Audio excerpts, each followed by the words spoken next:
गीता के इस श्लोक की व्याख्या सुन रहे हैं कि कार्पण्य दोषोपहत स्वभावः,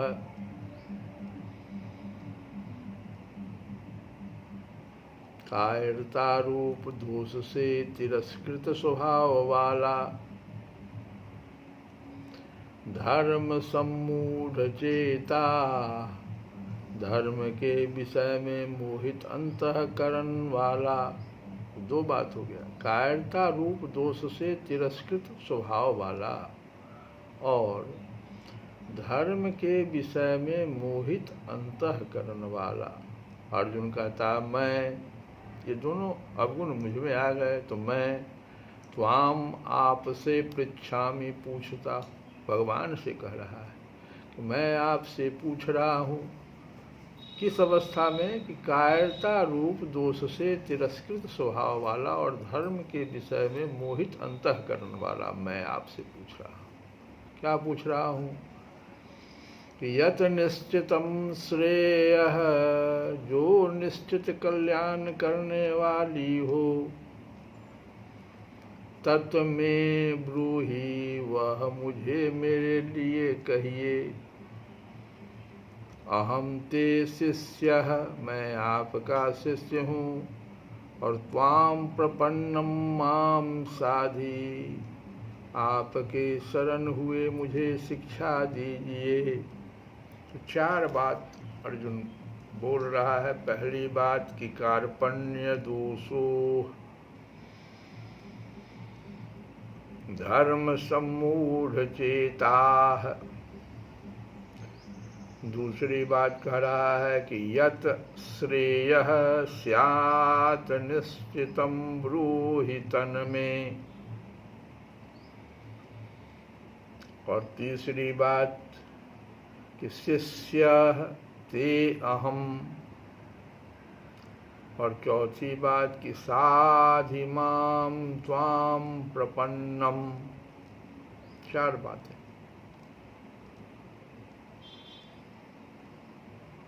अर्जुन पहली बात में क्या कहना चाहता, अपने मन में युद्ध से सर्वथा निवृत्त होने को सर्वश्रेष्ठ नहीं मानता था,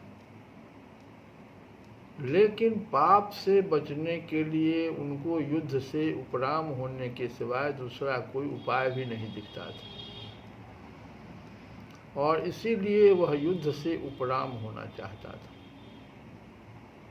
और उपराम होने को गुण मानता था। वो इसको कायरता रूप दोष नहीं समझता था।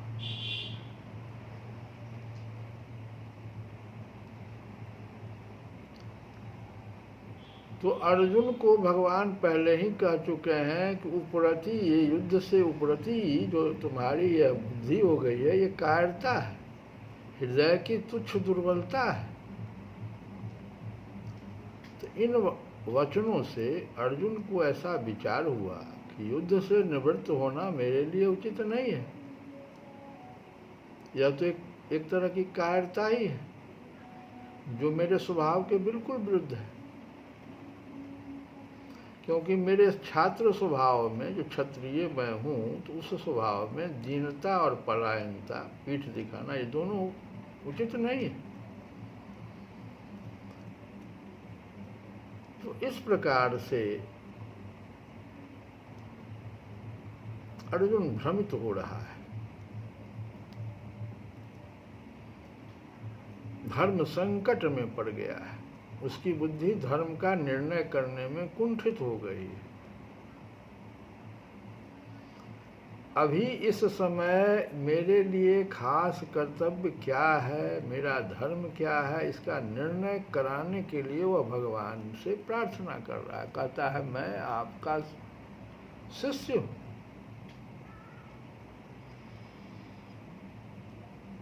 जो निश्चित कल्याण करने वाली बात हो, यत निश्चितम श्रेयः, वह बात मैं आपसे पूछ रहा हूं।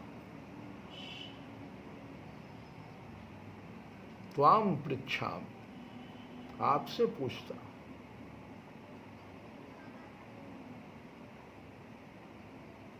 अर्जुन के हृदय में हलचल विषाद होने से और अब यहाँ अपने कल्याण की बात पूछने से यह सिद्ध होता है कि मनुष्य जिस स्थिति में स्थित है उसी स्थिति में वह संतोष करता रहता है, तो उसके भीतर अपने असली उद्देश्य की जागृति नहीं होती। वास्तविक उद्देश्य कल्याण की जागृति तभी होती है जब मनुष्य अपनी वर्तमान स्थिति से असंतुष्ट हो जाए, उस स्थिति में रह न सके, तब वह पूछता है।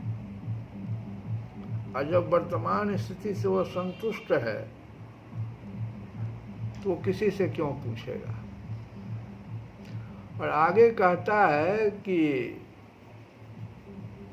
चूंकि अपने कल्याण की बात पूछने पर अर्जुन के मन में यह भाव पैदा हुआ कि कल्याण की बात तो गुरु से पूछी जाती, सारथी से नहीं। इस बात को लेकर अर्जुन के मन में जो रथीपन का भाव था, जिसके कारण वो भगवान को आज्ञा दे रहा था कि हे अच्युत, मेरे रथ को दोनों सेनाओं के बीच में खड़ा कीजिए, वह भाव मिट जाता है और अपने कल्याण की बात पूछने के लिए अर्जुन भगवान के शिष्य हो जाता है और कहता है कि महाराज, मैं आपका शिष्य हूँ, अहम ते शिष्यः, मैं आपका शिष्य हूँ। शिक्षा लेने का पात्र हूँ, आप मेरे कल्याण की बात कहिए। यत निश्चितम श्रेयः, और अंत में यहाँ तक कह देता है कि साधि माम त्वाम प्रपन्नम। गुरु तो उपदेश दे देंगे, जिस मार्ग का ज्ञान नहीं है उसका ज्ञान करा देंगे, पूरा प्रकाश दे देंगे, पूरी बात बता देंगे, पर मार्ग पर तो स्वयं शिष्य को ही चलना पड़ेगा। अपना कल्याण तो शिष्य को ही करना पड़ेगा। और अर्जुन कहता है, मैं तो ऐसा नहीं चाहता कि भगवान उपदेश दे और मैं उसका अनुष्ठान करूं, क्योंकि उससे मेरा काम नहीं चलेगा। तो अपने कल्याण की जिम्मेवारी मैं अपने पर क्यों रखूं, गुरु पर ही क्यों न छोड़ दूं। तो इस भाव के आने के कारण अर्जुन कहता है कि मैं आपके शरण हूं, त्वाम प्रपन्नम, आपके शरण हुए, माम, मुझे साधी शिक्षा दीजिए, मैं आपके शरण हूँ, मेरे को शिक्षा दीजिए। यहाँ अर्जुन त्वाम प्रपन्नम, इस बात से अर्जुन स्पष्ट कर देना चाहता है कि मेरे को शिक्षा दीजिए। यह कहना नहीं बनता, क्योंकि सर्वथा शरण होने पर शिष्य का अपना कोई कर्तव्य रहता ही नहीं, सब कुछ गुरु ही कर देता है।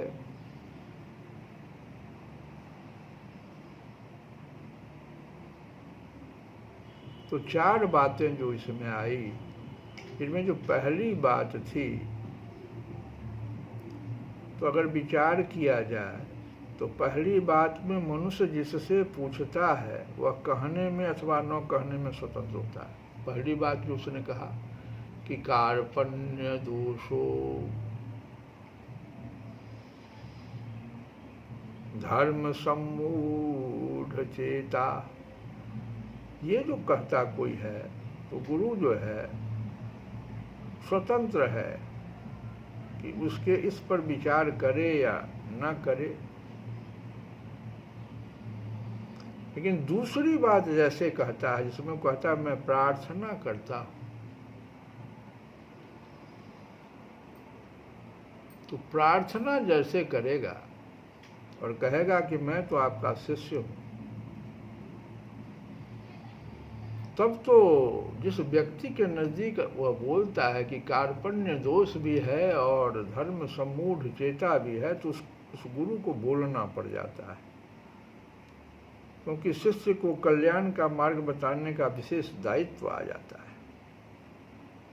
लेकिन जैसे वह कहता है कि मैं तो शरणागत हो गया, चौथी बात कहता है, सिर्फ शिष्य तक ही नहीं रह जाता, जैसे चौथी बात कह देता है तो सिर्फ गुरु कहता ही नहीं है, शरण्य को शरणागत का उद्धार करना ही पड़ता है। बहुत सुंदर बात है जिसको समझना चाहिए। कोई 4 बातें इसमें जो है, चारों में चौथी बात जो है, जैसे वाम प्रपन्नम कोई कह देता है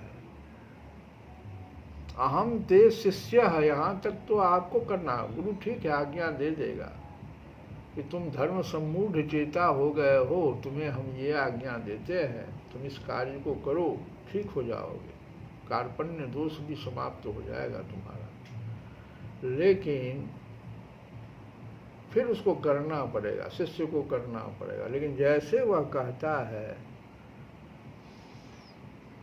कि त्वाम प्रपन्नम, मैं शरण में आ गया, शरणागत हो गया, तो उस शरण्य को, शरणागत का उद्धार करना ही गुरु को पड़ता है, अर्थात उसके उद्धार का उद्योग स्वयं शरण्य को करना पड़ता है। ये जो चौथी बात है, ये बहुत महत्व की बात है। हम लोग कथा को यहीं विराम देंगे और आज इस श्लोक का भी अर्थ हम लोग समझ गए। अब जो भजन गा रहे हैं तुलसी बाबा का कि रघुपति भगति करत कठिनाई, रघुपति भगति करत कठिनाई, कहत सुगम करनी अपार, जान सोई रही बनी आई, रघुपति भगति करत कठिनाई, रघुपति भगति करत कठिनाई।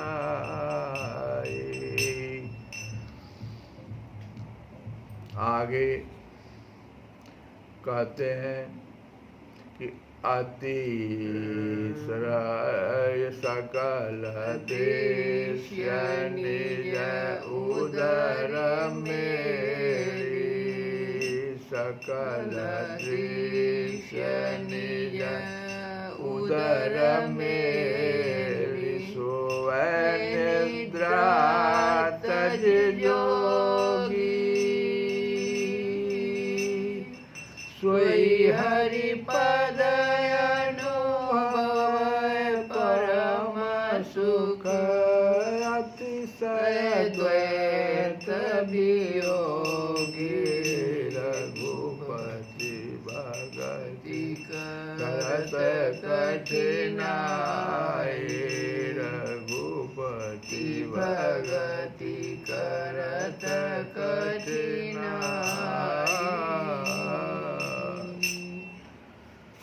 तो तुलसी बाबा कहते हैं जो जिस विषय में चतुर है उसी के लिए वह सरल और सदा सुख देने वाला है। इसमें वो मछली का उदाहरण देते हैं। फिर आगे कहते हैं चींटी का उदाहरण देते हैं कि वह रसज्ञ है तो धूल में से भी चीनी को अलग कर लेता है।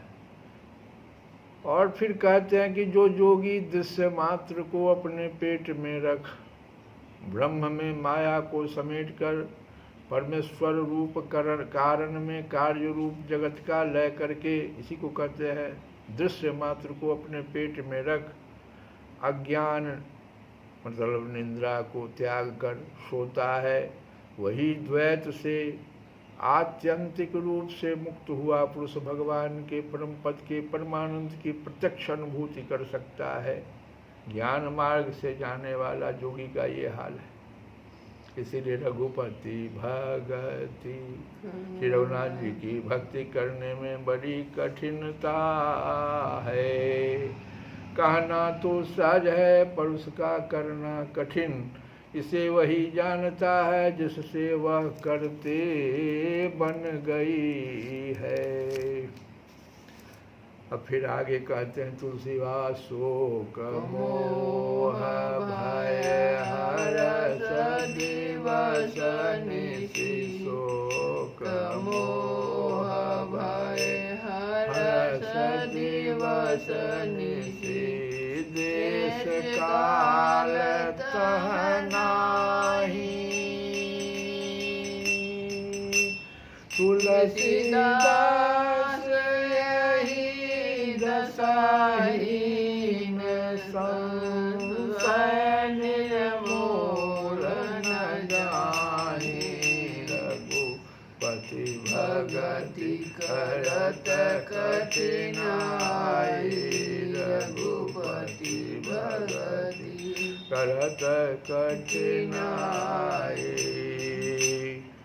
कहते हैं तुलसीवा की इस अवस्था में शोक मोह भय हर्ष दिन रात और देश काल नहीं रह जाता। योगी की जो अवस्था है एक सच्चिदानंद घन प्रभु ही रह जाता है।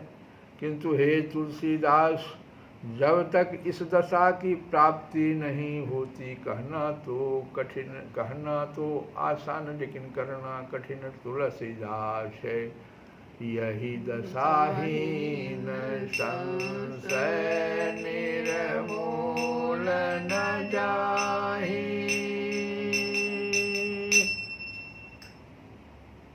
जब तक इस दशा की प्राप्ति नहीं होती तब तक संशय का समूल नाश नहीं होता। संशय बना रहता है अद्वैत और द्वैत। तो रघुपति भगति करत कठिनाई।